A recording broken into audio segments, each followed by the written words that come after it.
જય Shri Krishna. Welcome to mother and daughter kitchen. આજે આપણે બનાવીશું કોરિયન્ડર એન્ડ ગાર્લિક ચટણી, જે ઇઝીલી બની જાય છે. તો એના માટે આપણે શું સામગ્રી જોઈશે તે હું તમને બતાવી દઉં છું. મીઠું, લીલા મરચાં, ગાર્લિક, લેમન જ્યુસ, કોરિયન્ડર અને પાણી. સૌથી પહેલાં મિક્સર જારમાં કોથમીર મૂકીશું, મરચાં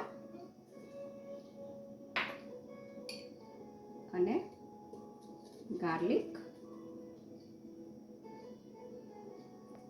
લેમન જ્યુસ. તમારે લાંબો ટાઈમ સ્ટોર કરવી હોય તો વિનેગર પણ તમે એડ કરી શકો છો. સો એનાથી લાંબો ટાઈમ તમે સ્ટોર કરી શકો છો. હવે પાણી એડ કરીશું. પાણી એડ કરવાથી ચટણી એકદમ સ્મૂથ બને છે. ચટણીનો કલર ગ્રીન રહે એટલા માટે 2 આઈસ ક્યુબ નાખું છું અને પાછું ગ્રાઇન્ડ કરી દઈશું.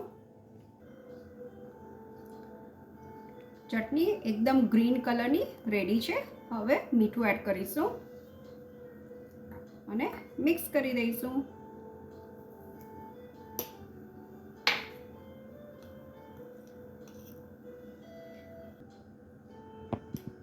ચટણી રેડી છે. Thank you so much for watching. આ ચટણી એટલી હેલ્ધી છે કે તમને બ્રેડની જોડે, સેન્ડવિચમાં બહુ જ મજા આવે છે ખાવાની. ભાખરી જોડે, પૂરી જોડે, રોટલી જોડે, રોટલા જોડે. અને લસણ અને કોથમીર બંને આપણી હેલ્થના માટે ખૂબ જ હેલ્ધી હોય છે. એટલા માટે આ ચટણી તમે ડેફિનેટલી ટ્રાય કરજો. If you like my recipe, please do subscribe and share with your friends and family. See you soon with new recipe. Thank you.